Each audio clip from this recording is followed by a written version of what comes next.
All right, folks, welcome to What's Your Story? I am Pops. We talk about life lessons, words of wisdom, advice, and here we have not only a content creator, somebody you guys have seen his videos and at least had a laugh at, because I know I have, but also a writer, and I want to talk about his book, writing as a craft, my friend.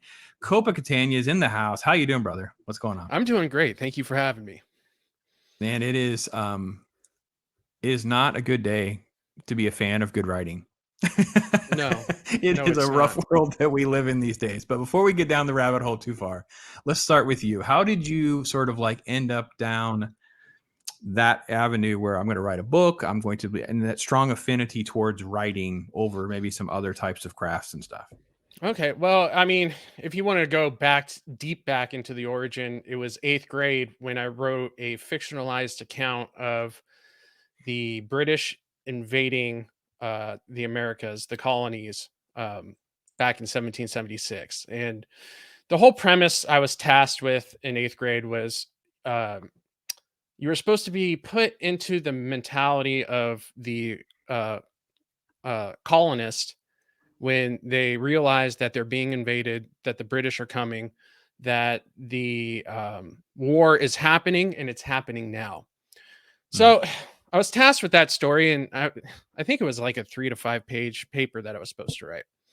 Anyways, I was writing, and this was the first time the power of writing actually hit me because as I was writing it, I was writing this really suspenseful scene where, when they say, don't shoot until you see the whites of their eyes, right? So I'm building up to that moment, and I realized as I was building up to that moment, um, I felt the suspense in myself. Like I didn't know Hmm. what was going to happen next, or I was in the shoes of this soldier at that moment, waiting for the whites of their eyes, waiting to shoot the finger on the trigger to pull it, and having the enough common sense to not do it yet until you have the shot. So I wrote the paper and I got an A, but I mean, it didn't matter if I got an F because at that moment, I was hooked. But I didn't really pursue writing until college. I was always a big film fan.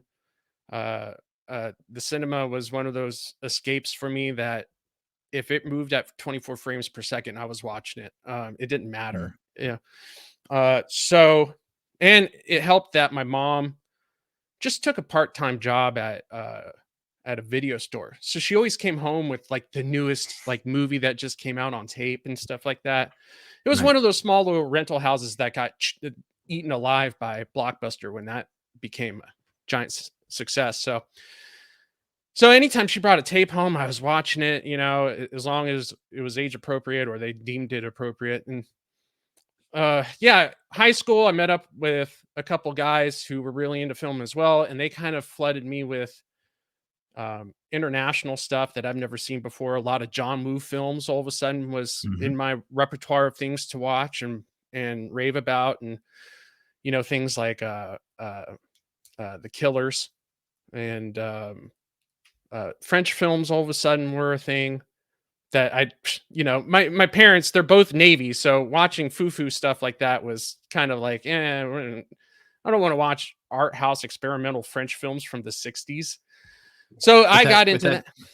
but that overexposure to stuff is what's shaping you in this. So I always try to describe it as what you end up doing, even though I think it's subconscious, is you start having this gradient in your head of what's good and bad because you Mhm. end up having a volume of stuff that you have seen. And because now with the way the streaming works, even though there's so much stuff accessible to people, you end up finding that people end up watching like this much stuff. They're not Right, they have a watching. yeah, there's a Yeah. very the human being is fascinating because they get into this mode of being myopic.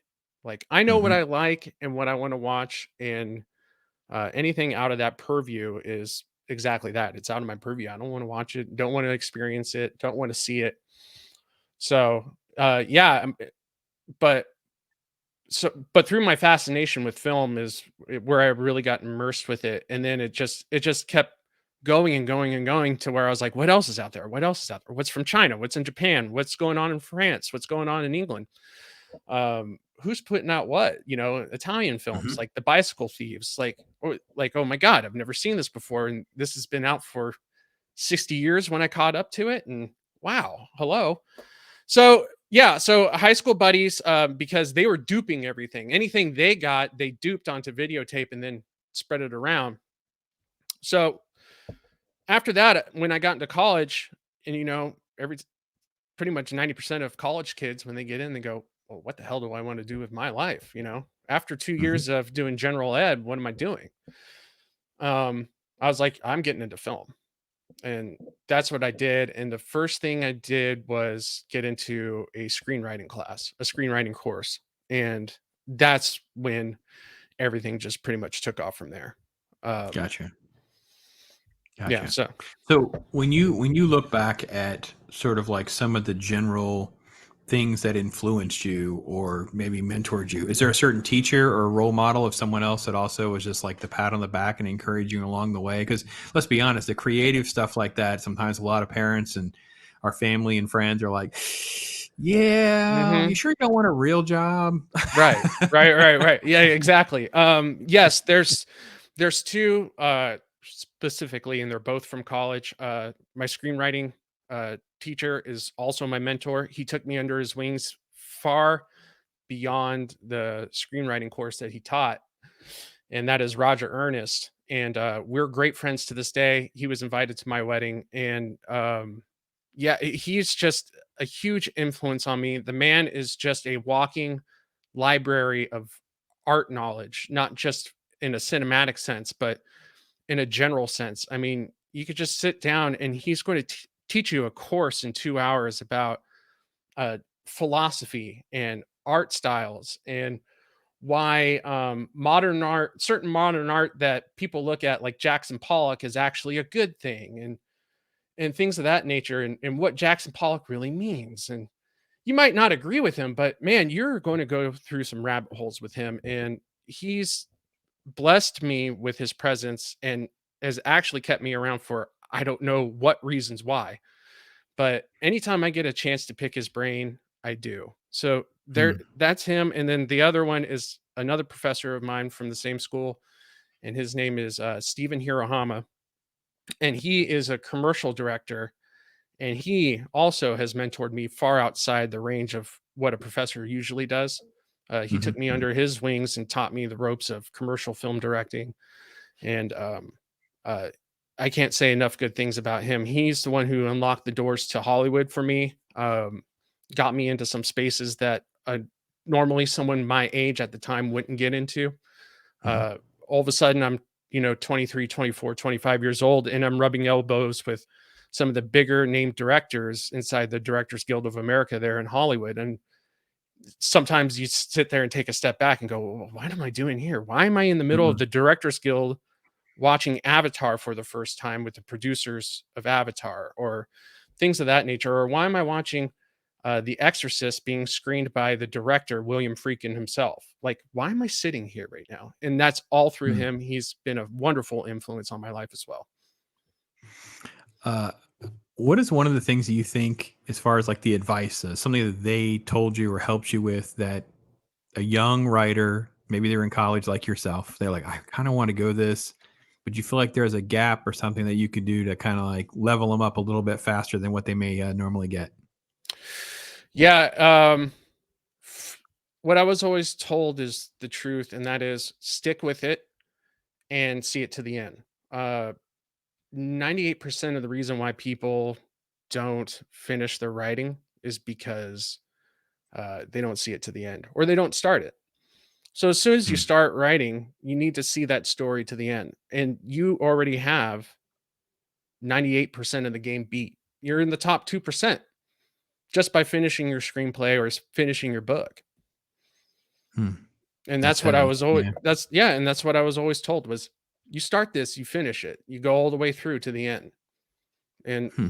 I've always kept that on the back of my mind. So whenever I sit down and write something, I'm going to see it to the end, because that alone puts me in the top 2%. Hmm. That's good. That's really good. Really heavy stuff. So what is your thought on when a project is done, like when you put it to bed and say, I'm going to stop touching that one and move on? Because sometimes Oh, that's that's it's hard to let it just live and breathe and go, okay, I'm closed now with all of its flaws, blemishes that I don't see. Like okay, yeah, I don't talk about it, but yeah, I wrote a novel and it's like, I don't even want to Oh, look at it. It's like 5 or 6 years ago, actually probably closer to 7 or 8 years now, but it's like I would dread even like looking at it to see all the blemishes and all the problems and the spots and warts and things that, for its time. Like it's just different, right? You evolve, you mhm. change. It's like, how do you handle putting something to bed? Well, the difficult thing about being finished is that's it, you're done.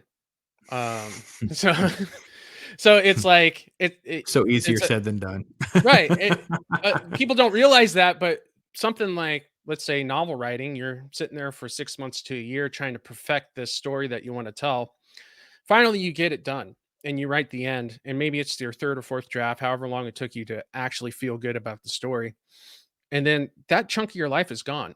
You sat down for 2 hours a day for 6 months every day and wrote something out, and it's gone. So the trick to that uh, is to always have a secondary project on the line. Like what I Mhm. like to do is when I'm deep into like drafts of a story, what I like to do is write an outline to like maybe the next thing I want to write about or a couple things down the line. That way I can circle back when everything's said and done and I go, oh, well, I have this outline I could work on. And then I can Hmm. start preparing that. And that just gets my mind away from the fact that I just took this huge chunk of my life and just said, okay, I'm done and walked away from it, never to see Okay. it again. So that's All right. been the trick for me Yeah. because Yeah. yeah, there's sort of I don't know what it's called. I'm sure there's a term for it, but I call it like writer's depression, where Yeah. it it's almost like a little bit of a loved one has just kind of passed away and you got this void that needs to be filled. Well, I know that definitely happens with like performers. They'll go away, they're doing something for 6 months of their life, and then suddenly there's this massive gap where it doesn't involve them. And then they may have to even Mhm. go back to it. They may have to go back and start promoting it again. It's like, I don't even remember what you're talking about. Like, it's been 7 months, it's been 8 years ago. It's like, it feels like it's 8 years ago. It's like, Right. this emotional roller coaster that people kind of can have with some of that. And I can relate on a small scale with that because it does kind of get that way. Um, and I think even as a content creator, it is a little weird sometimes because every now and again, I don't know about you, but I'll get a comment in a video, but it'll be like a really old video. It'll be like something like old. Like, ooh, how'd you find that? Or they're like, I'm Yeah. not sure what you were. And then someone's gonna be something very intricate. Like, I have no idea what they're talking about. So I'm going to have to watch the video that they're commenting, even if those kinds of things. But Yeah. yeah, the emotional attachment that we have to our creations totally makes sense. Totally makes Mhm. sense. Yeah. Yeah, is your book out? Did you put it It's on out there? Amazon. It's on Oh, nice. Amazon. Oh, Yeah. what's it called? So, Let oh, let's I'm let not. us know. Yeah, we'll talk off the air about all that Okay. kind of stuff. So we'll see. All We'll right. see. Yeah, we'll have to. I'll have to look it up real quick and even make sure what the link would be or whatever. So, Very cool. yeah, it is. What is okay for me? One of the things I think I know I had a problem with, and I guess I kind of still do. Like, I thought about like maybe writing a comic book story or something like that. It's like the people sometimes will get in our own way. Like, you know, I don't know how to do the formatting, or I don't know how many pages, or I don't know. It's like we're our own worst enemies. Mhm. Talk a little bit about that process. Like, I know some of this might be, yeah, you got to take a screenwriting course or something. There are some legitimate things, like if someone doesn't have any skill set, you might have to work on that. But what are some of those like nuts and bolt things that you could advise people on? Well, you live in the day of the internet, so let's say you're trying to find out like, you wanna write a screenplay and you're trying to find out what the format is. Luckily, that information is free. Maybe not the programs that will help you with the format are free anymore. There used to be one called Celtics that was free. But that being said, um, that is just mental obstacles from you starting something that Hmm. now you have to finish. Yeah. It's a mental obstacle to sit there and say, well, I don't really know the format for comic books or anything like that. So, I don't know if I'm going to write it. And it's like, well, no, write it. Write it anyways. Write it as a synopsis. You can write it as an outline. You can write it as a novel. There's so many other different ways you can write it and then figure out the formats later. You don't have to pay exorbitant amount of money to figure out what a format is. If I wanted to Hmm. write a comic book tomorrow and I was serious about it, I would find out by a week how to write a comic book. and how to get that going. Mm. Um, yeah, it's just a lot of mental hurdles because all of a sudden you have this thing where, well, now I don't have an excuse because I know how to do these things. Yes, So it's like, we're our own worst enemies. right, We have to create new hurdles then. So exactly. It, uh yeah. So when you look at, I mean, obviously when you're versed in film and you start, I mean, you're name dropping things that most people have not even heard of, let alone actually seen. But just even just like the classics of stuff. I know I did a What's Your Story with Mags. We're talking about like the epic, the foundations of Hollywood. That golden era of 37, 39 to mm, 41 or 2. It's like, just look at these 5 to 6 films are always considered amongst the greats, and they happened in this little tiny pocket, and most people haven't even watched them. It's yeah. so crazy to me. Uh, as a writer first, and you start to look at kind of where we're at now, what are some of those films, or at least maybe some that people at least kind of know, where you're like, that is a tight script. That is a good script. This is a good role model script. Like if you kind of understand when it's done right, this is one of the two of those examples that and you'll hear me say this on Talk Hard for folks that are listening. If you hear me do Talk Hard, I'm always like, yeah, this script is just so. This is there's just. I mean, you're in when you're in it and you know it, you can feel it. You just know you're in a good story. Oh yeah. Well, there's two that come to mind that are like classic. Mhm. For dialogue, I would say His Girl Friday with Cary Mhm. Grant and I want to say is Rosalind Russell. Um, oh my god! Like when you pop that movie on, and I believe it's 1939 is the date on it. Don't quote me on that. I'm looking just to make sure. It's 1940. You were very 1940. good. You were along with Rosalind Russell, though. You got that. Okay. Oh, Want to thank make God. sure. Yeah. I just want to make sure because I'm like my OCD will drive us completely nuts if I don't verify. Now, is it it's Frank Capra who directs. Mhm. Oh Um, yeah. but when you pop that movie on, you're Oh, expecting Howard the Hawks. Sorry, Howard or Hawks. sorry, yeah, Howard Hawks, absolutely. But you're not expecting the dialogue to be as rapid fire as it is Mm. from 1940. Um, and it's just back and forth machine gun dialogue from start to finish, and it's only an hour and a half long, but it feels like 40 Mm. minutes, and you get an entire story from it. Um, and you see its influence with the Coen brothers right off the bat. Like that's how the Coen brothers, a lot of their films, and that's how the dialogue rolls off. It's Mhm. Mhm. no one completes a sentence. You know, they they uh, they sort of start a line, and then someone else comes in with a line, but maybe the first person who started the line, they continue their sentence while someone else is kind of dialoguing over them, and then somehow it meets in the middle. And it's something you just don't expect in 1939 or 1940. Well, they shot it in 1939. So that's one for dialogue. Oh, wait, one of the best scripts I've ever read, and it's being brought up a lot more lately, is Walter Hill's adaptation of Dan O'Bannon's Alien. And if you read that screenplay, if you get Walter Hill's version of that screenplay, um, he writes he doesn't even write full sentences. He almost writes in keywords. So Mm. interior, uh, it's like interior ship, corridor, dark, dingy, cold, isolated. And you already kind of picture what he's talking about. And he writes the entire Mhm. screenplay that way. And I've always been fascinated about how he formatted that screenplay because that's what I kind of try to achieve with my writing is how can I get to the minimal amount of verbiage um, before it becomes just a mess that no one can actually read. And he just wrote that screenplay in just keywords, really. Um, It's really interesting you use that phrase keywords, because I know that I will say things and I know it's not even like is like your nerd card could be at risk when you say certain things, but it's like if someone didn't see it for themselves, they don't know what you're talking about.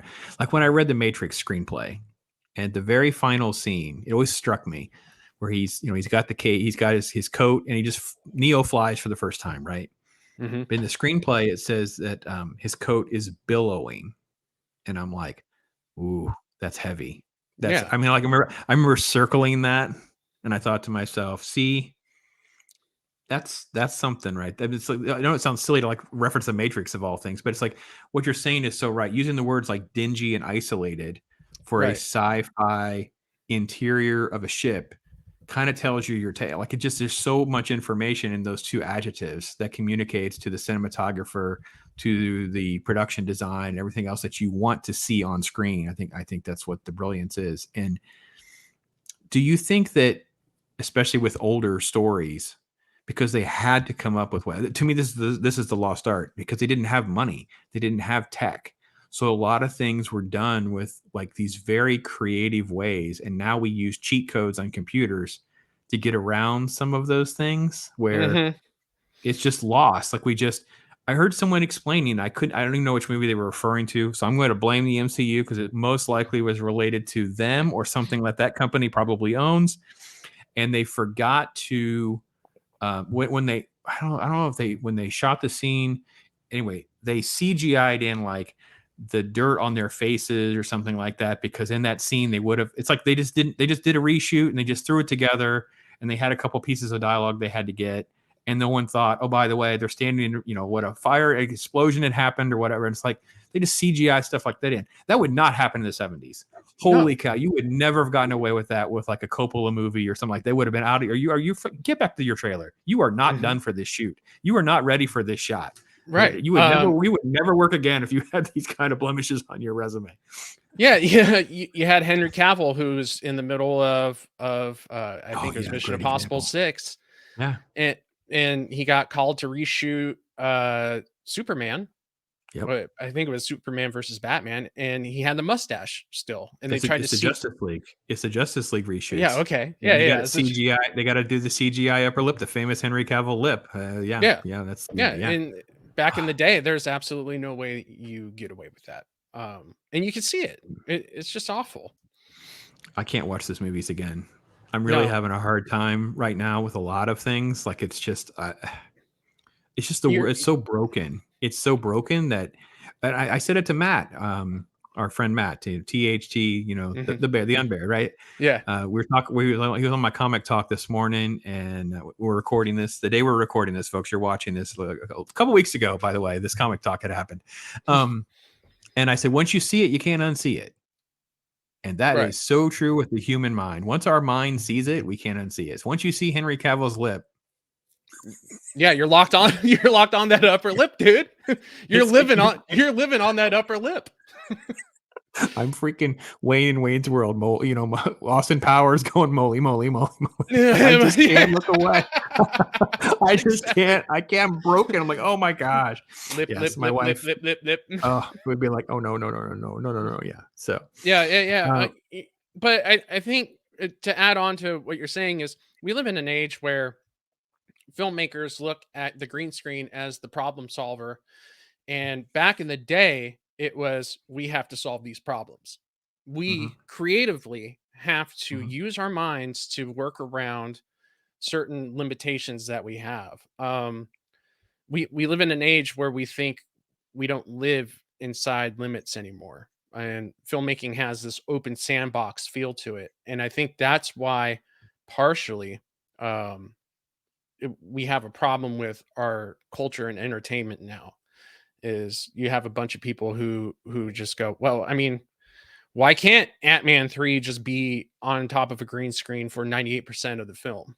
And it's like, because the audience is sitting here going, what is real anymore? When I read or watched an interview with Robert Downey Jr. where he was sitting there saying, I don't even know my lines when I step on a Marvel set anymore. I just have an earpiece in my ear.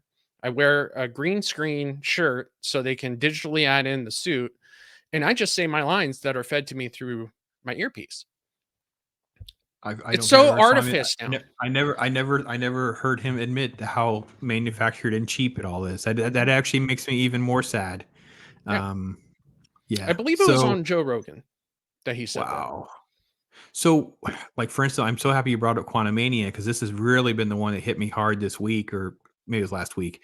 It was the meme where you have Quantumania on the one side with the three of them standing in front of this CGI background, and then the Batman with its background, and there's pillars and stuff like that in the foreground. And it's like, oh yeah, I mean, I have issues with the Batman, but because they actually use some real set pieces around the action in these sequences, even though there's all the CGI behind them, it gives you something that's real and depth and something you can manufacture. When you see Quantumania, you're just watching like Shark Boy and Lava Girl. You're just watching Right. people walk around. We could change the background, and it Y- just doesn't matter anymore. Yeah, it's not real, is it? And your eyes No. know it's not real. It's the uncanny valley. It's when you watch AI start replicating faces. There's a video of what is Tom Cruise, but it's really an AI generated face. But he's doing like magic tricks and stuff, and he looks just as real as you and I. But there's something in your brain, the uncanny valley, that says that's not real. That's not him. I don't know Mm-mm. what I'm looking at, but I'm fearful. And I think we're going to. It's frightening, isn't it? It is weird, isn't it? Yeah, because we use those little AI face swap things or whatever, and every now and again it'll do one. And you're like, ooh, that one kind of freaks me out. I don't want to see Yeah, that one like again. I don't like that. I don't You're like that. hours away from it. And for Ryan Roger Athay that might be watching this, I'm not talking about the famous eyebrow one because I did one of his face, but it did the mouth on the eyebrow, and it's so freaky weird. Oh, you got to keep that one though. Oh, it's gold. It's gold, but it's Oh, totally that's like awesome. going to creep you out though. So, all right, so let's go back to the writing path because when you talked about your book and getting to that point, that's kind of a big step, right? I'm going to write an actual book. I'm going to do this. Talk about that first step, that big hurdle of okay, this is what I want to do. This is what I want to do. It was COVID 2020, and I Oh, okay. lost Well, that makes all. it a little bit easier. Yeah. Yeah, yeah, yeah. Well, let's backtrack a little bit. So, screenwriting is hard, not just because you're trying to get your story out and you want to make it perfect, and someone picks it up and you give it to a script agent who's going to get it sold for you, blah blah blah blah blah. It's hard because while you're writing, you are writing. One of your limitations that you have to always keep in mind, and no one really tells you this, is budget. What's your Mm. budget? No one's going to look at your screenplay if all of a sudden page one you have people flying around like Ant-Man. If it opens up like anything Marvel, they're probably going to dump it in the trash can. They don't have the budget for it because they already have the budget squared away for something Marvel already has in the work 5 years down the line. Mhm. So you have to sit there and worry about budget. And so fast forward, I've been writing screenplays. None of them were getting picked up or anything. And then COVID hit, and I, like many other people, lost all my jobs. So I'm sitting there going, well, I could write, but Hollywood's shut down. So getting a script out there and looked at is a big no-no. So how am I going to do this? How am I going to keep the writing portion of my brain functioning? So I made it a point to write a short story a day. It didn't matter how short or long the short story was going to be. It just had to Hmm. be done in a day. Okay. So I write like 14 or 15 of them and I hand them off to my wife, who's a fantastic critic of mine. She lets me know what's good, what's bad, and what needs to change. And I write like 14 or 15. She's like, yeah, it's good, which means, it's good. It's just not good enough. And totally cool. That's fine. I keep my brain working. I keep moving. So I hit her with this one called Why Not Wichita? And she immediately hands it back after an hour and she said more. And that's all she said. And I had to clarify because I went more. And she's like, I don't care what you're doing, but you need to drop everything. And this whole writing exercise is done because this is the one. Hmm. Okay. Okay. So, and that's where I was like, She's your Mrs. Hitchcock. I love she it. is. She very much Alma, is. right? Wasn't it Alma? Alma I believe Hitchcock? it's Wasn't Alma. that? Yeah. Yeah. Yeah. Yeah, Yeah. Alma was the one says, "No, Alfie, this is the one." Yeah. Exactly. Exactly. So she said, no, this is the one. You need to sit down and write. So, okay. And I got cracking on it. And then that turned into a novella, and that novella turned into a trilogy. So Hmm. by the time everything was said and done, I had this trilogy all written out. from start to finish. And I said, okay, I'm going to put them out in parts and see where it goes. Of course, I put it out like right after COVID and stuff like that. So people are getting back on their feet and stuff like that. But to my shock, it actually kind of took off. I went, Hmm. wow, I sold probably more copies than I definitely sold more copies than I thought I was going to sell. I thought I would only Mhm. sell like 10 copies to friends, and it turned out to be more than 10 times that. So I went, okay. Um, but the whole uh um journey towards that end was exactly that. I was kind of thrusted into it, and on top of that, I was tired of just thinking of budget. I was just tired of it. Like, I didn't want that to be my limitation, was just budget, even though that is a good limitation to have, especially as a Mm. filmmaker, because once again, that gets you problem solving. Uh, it's almost like, how do I write an action film without a gun? Well, you write Glenn Ross. There you go. Mm. That's an action film with a bunch of dudes just shooting at each other, but instead of bullets, it's verbal diarrhea. It, Don't you fantastic. feel that the fact that the budget's almost like thrown out the window sometimes also is part of like the budget of storytelling. Like we just don't have to explain that how this happens. It's the budget of convenience. It's like just things just happen and we just don't there's not like it's not really budget related, but it's just like it would be really cool to do this. That Right. stuff that just happens. Like it's just cool to do things. And it's like that's what makes it in books and in stories sometimes. And you're like, I don't know why we needed to have this. Like I don't understand why. It's like it's just there's things that just do. And you're blessed to have a wonderful wife who can at least be brutally honest with you too, to say, well, these are okay, but Yeah. this one, and then you can kind of navigate from there. So that's interesting because I don't think people probably have heard the concept of budget in an application because you're absolutely right.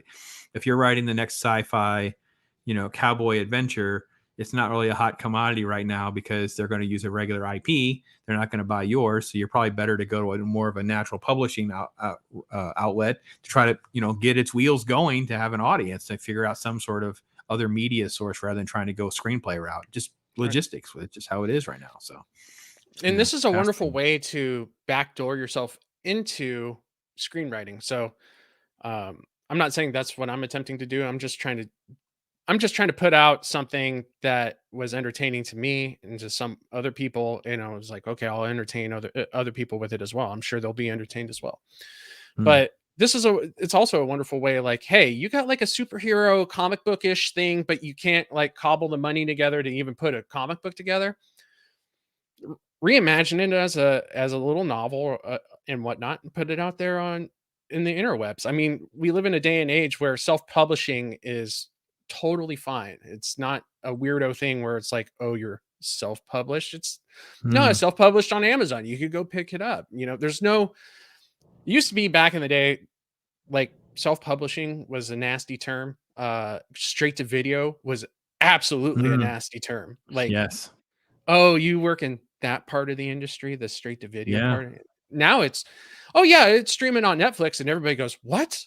Like, you're It's on direct to Netflix?" streaming. It's direct Yeah. to streaming doesn't even get a blink of an eye anymore. It's like it's Not just at all. everything is so changed. It's really yeah. You're absolutely right. It's such a especially from someone like yourself who's like going back to this era. For me, it was the 80s into the 90s, and it's like yeah, direct to video. You kind of just knew, and it's like now it's like oh, it's different now.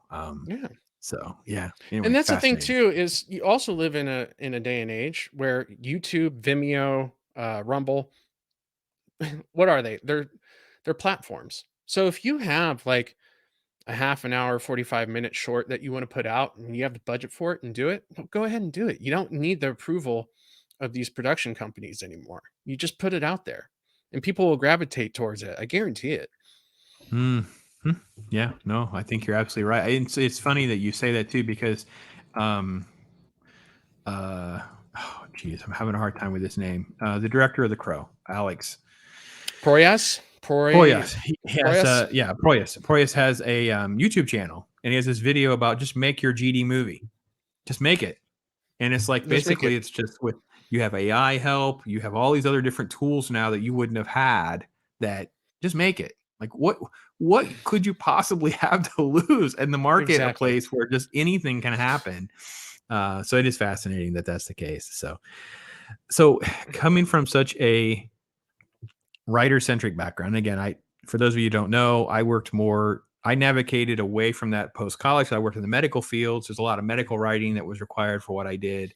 A lot of things that were called like standard operating procedures and things like that. It was a lot about grammar. It's a lot more about structure, things that have to make sense.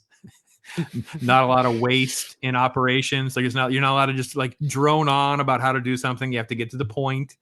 Mhm. And then I ended up doing more like website writing. Got into the age of blogging, become news writing, become civil. What do they call us? Citizen journalists for a while. They called us Yeah, it that was for a while. citizen Anything, journalism. Mhm. anything they could do to be derogatory that we were doing a better job than most of them was Straight to whatever the streaming. label would be. It was whatever that was, because you would get press access. It's like, oh, you're one of them. It was pretty much how that went. That's the only time I saw Mrs. Pops. I thought kind of lose her cool a little bit when she had someone say that to her at a screener, and she was like, "Oh, you're one of them," and she just kind of looked at them like, "Did you just like backdoor insult us? Because I got a feeling more people see my husband's website than sees your stupid little show on your Yeah. little local TV station or whatever it was." Uh, it It just it gets to the place where you're like, okay, writing becomes like this really interesting backbone to entertainment, pretty much all of entertainment. Oh, yeah. And then and then, when you, and like you said, once you see it, you can't unsee it. So it's like when you start seeing, like, I'll go to your Mandalorian episode 1 review. For those of you, we'll have to go back into Copa's channel to catch this. He doesn't even know how bad this is going to get because he hasn't watched the subsequent episodes when we were recording this, but exposition just for the sake of exposition. Like, it doesn't even have to do with anything. We're just talking about things. And it's just like, oh my gosh, I couldn't agree more. Like, every show, I mean, well, I shouldn't say every show. That's not fair, because Mayor of Kingstown's freaking great.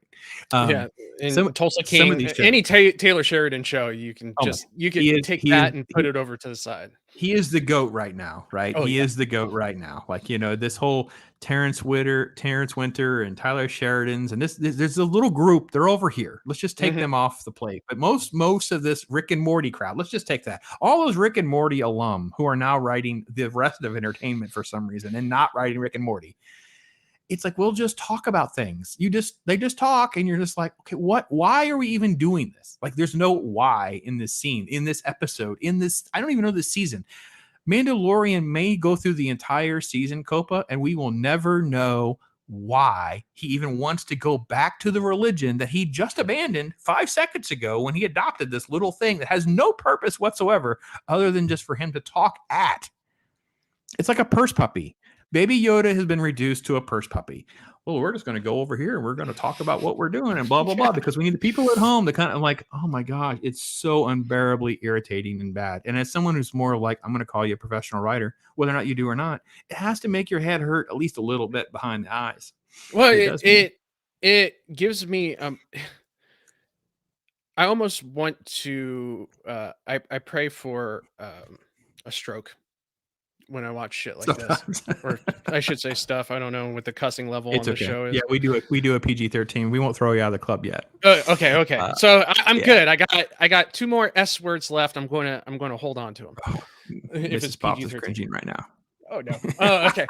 So so, when I see stuff like this, especially from someone who's seasoned like Jon Favreau, um, I don't understand. Like, watching that episode of Mandalorian, I'm sitting here going, "Why is Grogu back?" Look, I understand why Grogu's back, because I heard all the stories about Book of Boba Fett. I only watched the first 10 minutes of Book of Boba Fett and I said, I'm out. I'll wait until it's all said and done to figure out what's going on. And then found out I made the right call. But I know what's going on in Book of Boba Fett. And I know that Mandalorian shows back up and he gets Grogu back, and it completely destroys that character arc, anyways. And Mhm, him going with Luke Skywalker, which was mhm, insane. But for the normie who is a Mandalorian fan who didn't watch Book of Boba Fett, they're going to watch that show and go, "Wait, he's back?" And it's not until the halfway through the mark do they barely describe why Grogu's back. And it's just like Carl Weathers asked him like some fleeting question. He's like, "Oh yeah, he's back. It's whatever."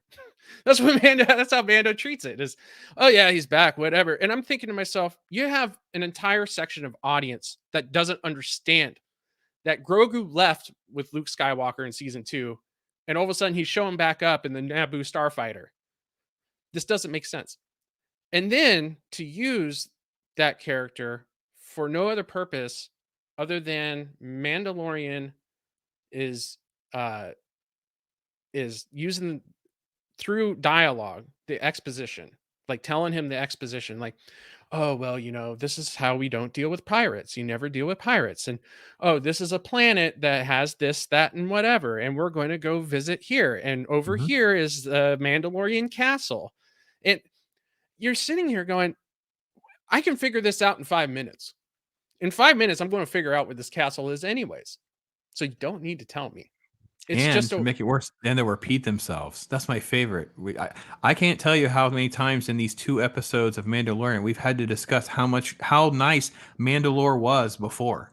yeah, It's and at it's least 5 or 6 times we are now being told about how it was nicer before, and and that's what I said in my review is all the mystique, mystery, and shock is completely left the show now. Just judging from episode 1, because wouldn't it be better if no one everybody describes Mandalore as a poisoned planet, and you have that picture in your mind, and let's say we get there in episode 5 and we find out that maybe indeed it is a poison planet, but underneath that layer of poison, I think they explained it correctly. The whole planet turned to glass, right? But underneath all that glass, that layer of poison, let's call it, you discover that this was once indeed a beautiful planet. Well, now the audience is like, "Oh my god, what happened?" They're totally they Mhm. get more and more invested as they go along.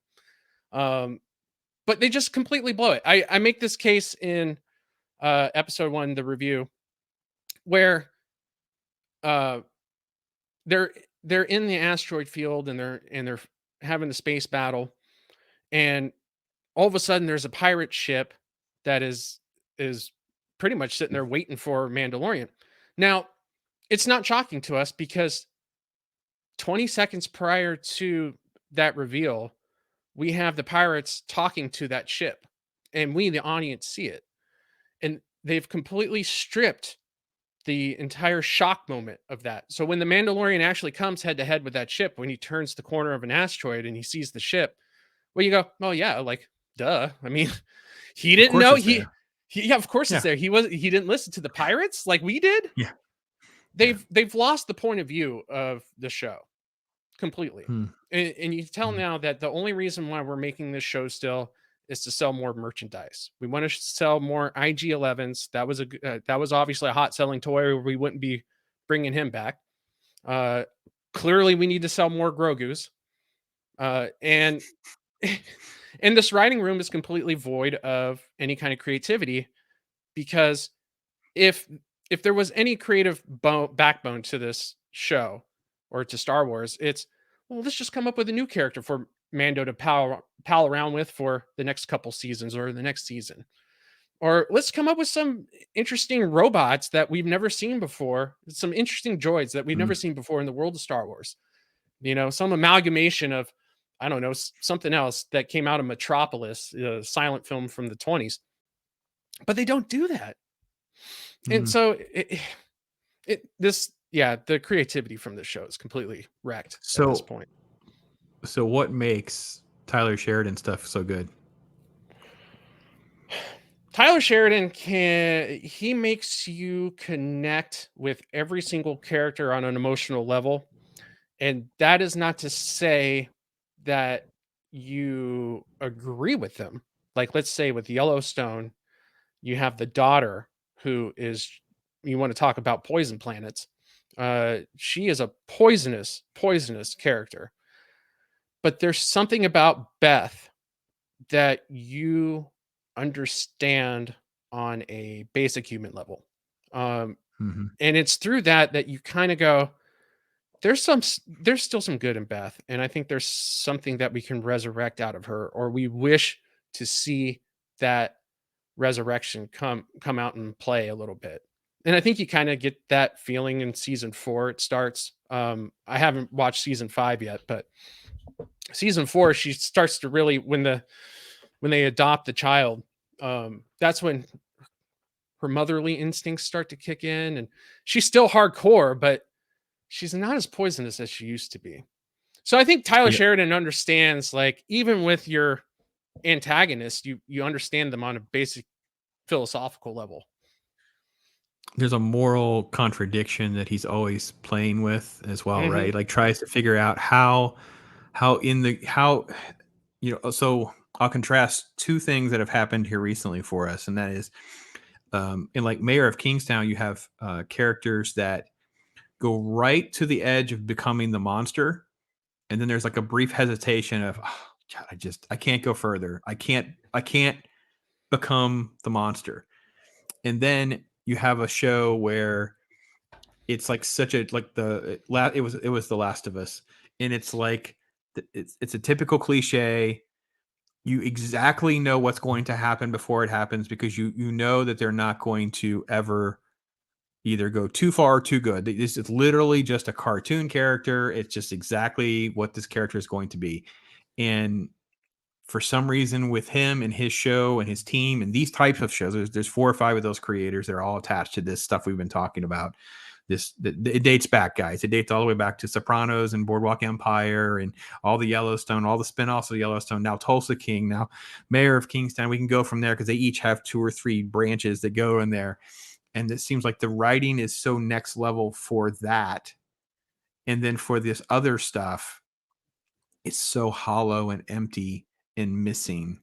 And I don't know why. I always use this example to someone at work because they couldn't quite understand why I liked Top Gun Maverick so much. And I said, I cared about the black guy and I didn't know his name. Right. You cared about I've every seen, single one of those people. I said, no, at home, there's subtitles. So you pick up on, because you have to watch shows with subtitles now. Because I will say that is a flaw in writers. They don't tend you to let you know what the actual characters' names are sometimes when it comes to like Right. the 3rd level characters. However, Mm-hmm. when that black dude's flaking out, I'm cheering for this. I'm like on the edge of my seat. No, no, no, no, no. I don't want this dude to die. Like I'm emotionally attached. The writer has done something correct. The producers and the execution of the film as an entertainment media has done something right.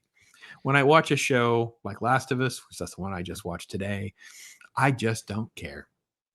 Yeah. None of these other characters, I know this story is about this. That's it. I know all of the rest of this is just window dressing. I'm just watching. It's literally the video game cliche of it's a video game adaptation is too far when it's just, I know none of this matters. It's just a cutscene. It's just an activity for us to walk through. And I feel that is kind of what you were saying with Mandalorian. It's like, oh, we're going to go to this planet today and we might pick up a couple little prizes and we're going to go over here and do this. None of it really matters because this is the way. Next episode, sell some This is the toys. And way. you're like, oh my God. This is such a good character that they have totally messed up. I can't even believe they did it right. And yet they're messing it up. They're going out of their way to undo what they did. It hurts me. It hurts me. Yeah. It's intense because with someone like Joel from The Last of Us, it's like dichotomy is key, where you in the game, he's a killer. I mean, he's a Mhm. stone cold killer. And then he has to, at some point, figure out how to balance that with being a good father and a protector. Mm. So I don't know how it's going on in the show. I haven't watched a minute of it yet. I just watch what everybody's talking about with it. But it sounds like they stripped that away from him, that he's no longer this stone cold killer that has to figure out how to regain his fatherhood back. Mm. Am I Oh, correct in that assessment? I don't want to spoil too much. I will say that when you get to episode 8, now it's the very final elements of episode 8.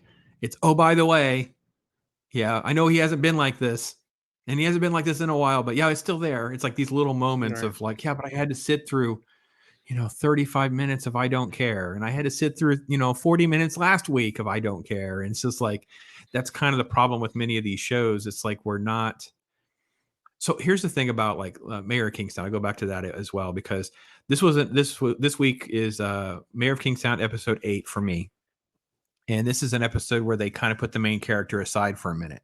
His story arc is going to take a back seat for a minute. It's going to still move. It does move, and it does have an interesting climactic part to set up another episode.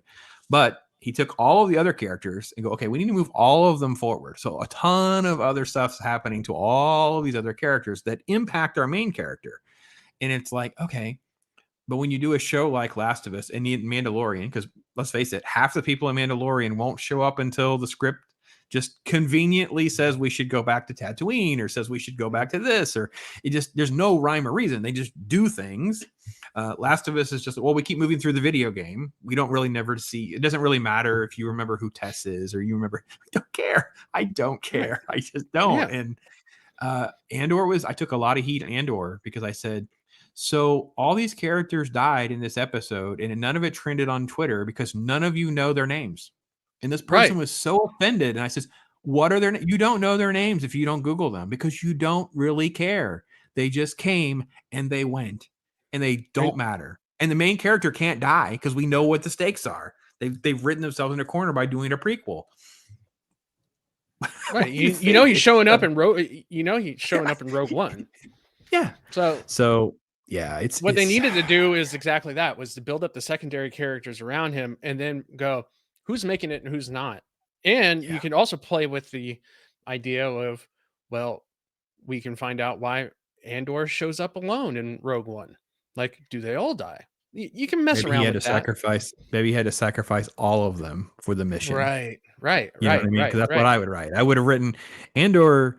You didn't even get to see how cold stone killer he really was because he was almost more in a state of mourning when he was asked to do that mission. Like he knew it was a suicide mission, and it's almost like his penance for having to sacrifice everyone to get to that point. That would be how I would write it. I would like work from that. That's the only motivation I can come up with that like makes me really care for Andor a lot. Is he took the mission because it's really a suicide mission, and he did it because it's penance for the fact that he had to basically sacrifice all of his people to pull off his previous mission to get him to that point or something like that. Yeah, right. I don't have any. And then make your audience fall in love with those characters. Yeah, they're better than him. Right. So when he does sacrifice them, you really feel the weight of that. Yeah. Yeah. But I think writers are just so scared of doing stuff like that. And I think this new generation of writers that either in my generation, millennials, they tend to be scared of death. And death being a stake is not something they like to toy with or even think about. And the reason why I bring that up is, once again, in Mandalorian, what's the point of IG-11's self-destruct mechanism if it's not to kill him forever? Like, he is gone forever. There's no repairing him and bringing him back. But yet here we are. The entire series is going to be kind of revolving around finding this part to get him back up and running so he could get to Mandalore and explore a poison planet. And my thought is, he shouldn't be around anymore. He is done. But these writers, it's like the multiverse. The multiverse is an excuse to bring back anybody and everybody you want. So if Downey Jr., who's having a slump, wants to come back and reprise his role as Tony Stark and get that paycheck, hey, we got a multiverse for that now. No one's ever really dead and gone. No, Doctor Strange will just go steal Earth whatever is Tony Stark because he needs him. Tony knows how to do this. Trust me. I tweeted this again. You're watching this, folks. You're watching this a week and a half or so after we recorded it. But I tweeted about the Superman comic book with John Kent, and it's about basically like just killing Superman.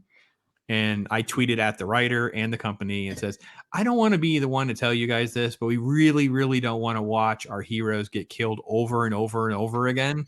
And you guys don't really have stakes. So, yeah, this isn't fun for us. I'm just letting you know it's not fun for us to, just watch Superman get killed over and over and over again. And it completely destroys the weight and the gravitas of the death of Superman story arc, which was, this renowned thing that they built their freaking business on. Like, it makes me numb on the inside. So, I mean, that's the whole point of the thrill ride, right? Is to have the sense that the stakes are death, you know, and whether you think of it that way or not, I always thought a roller coaster was kind of built on that sense of like thrills of like, hey, we're going to dipsy do flipperoo you, and you're going to be confused, and the only thing you got to latch onto is your dear life and that seatbelt that's holding you down. And that's what's fun because you get a sense when you walk away from a thrill ride like that. Once you unbuckle the seatbelt and you step up, and maybe you throw up a little bit, but you get the sense that you escaped death just a little bit. You came out the other side and it feels really good to be alive all of a sudden. Mm. But you take that element of death away and then you go, well, what's the point? Like, if at any point Tony Stark could come back, then what was the point of his death to begin with? Like, Oh, the I agree. finality of it all is completely gone. The stakes are completely ruined.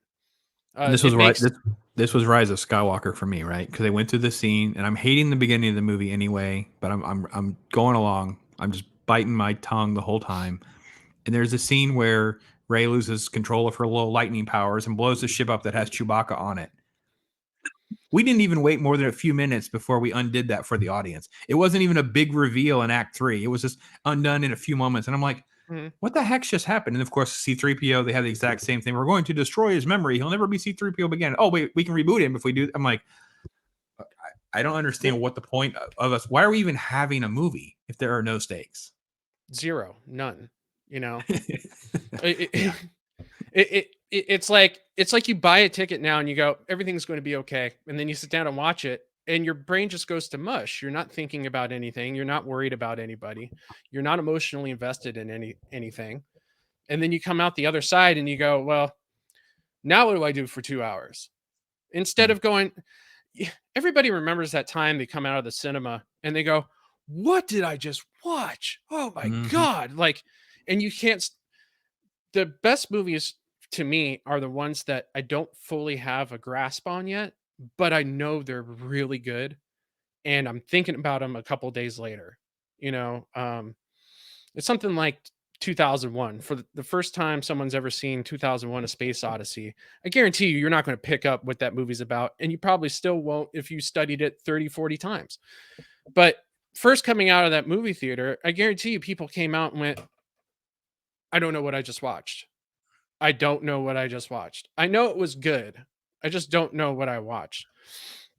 But this day and age, it feels like you might get maybe one movie a year that makes you feel that way. You get maybe one movie a year when you watch the credits and you go, I want to watch it again right now. I want Yeah, to I agree. go, I want to go right back on that ride. Yeah, because even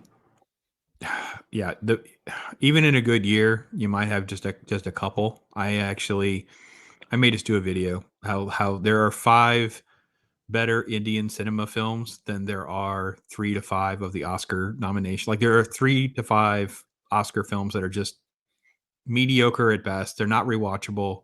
They're hard to watch the first time. And these other films are not only rewatchable, they're entertaining, and you wouldn't mind Hmm. watching them again. And it's something seriously wrong in our entertainment if that's the case. So, Oh yeah. uh, yeah, yeah, Yeah, triple SS Rajamouli, the films that I've seen of his filmography is just I was so blown away by Triple R. So yeah. blown away by that. We did vow to mock you a little bit about calling it Bahubali for Yeah, that was like, kind of fun. okay, so that's my The best part is California because accent. because you're also satirical, so it actually was a little hard to know the first time. Like, is he actually just being satirical? I was like, wait a Yeah.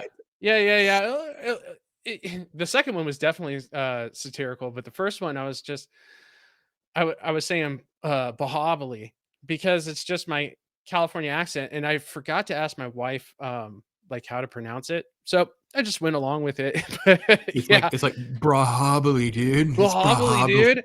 It's I Brahabali. yeah, so I made sure because I had to go back and redo it. I had to go back and redo both those videos because they got under some copyright penalties there. Um, I went back and redid uh the audio for it. So I am Ah, saying Bahubali. But I had to practice it. I had practiced bah, that for a Bahabuli. Bahu Bahubali. Bahubali. Yeah. Yes. Anyway, so we kept Copa for his time. We had a good laugh. Hopefully, folks, you had a good time. We see you in chat. This premieres for that reason. Thank you so much for being with me, brother. It's been awesome. Thanks to all of you folks that are watching and hanging out with us. All the stuff there for COPA is in the description. All of his links, all the stuff you can get, connect with him, support him, and all of his adventures. Make sure you check all that stuff out. Thank you so much for watching. This has been Watch Your Story, folks. Thank you.